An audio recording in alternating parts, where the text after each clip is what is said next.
Sevib həsrət çəksən belə, demə eşqin qəhəri var. Eşq gizlidir, müəmmadır,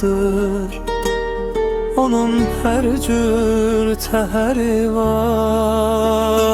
Olma dərdli, olma küskün, dərd dumandır, qəmsə çiskin. Eşq yolunu keçsən düzgün, onun sənə bəhəri var. Bu sözlərə yaxşı inan, məhəbbətə qatma yalan.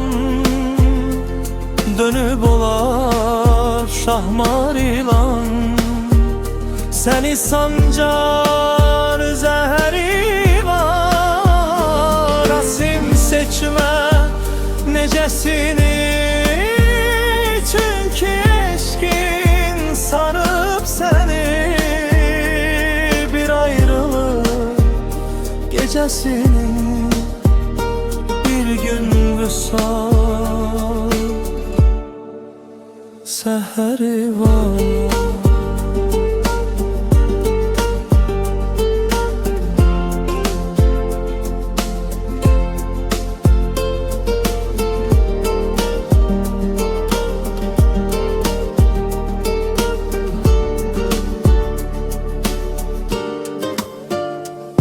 Olma dərli, olma küskün, dərd dumandı, qəmsə çiskin.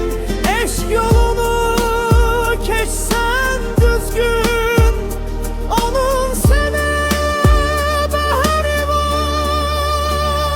Bu sözlərə yaxşı inan, məhəbbətə qatma yalan.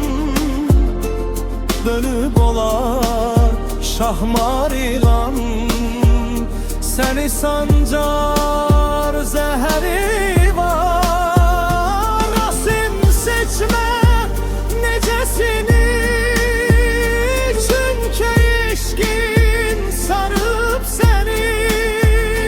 Bir ayrılıq gecəsinin, bir gün vüsal səhəri var.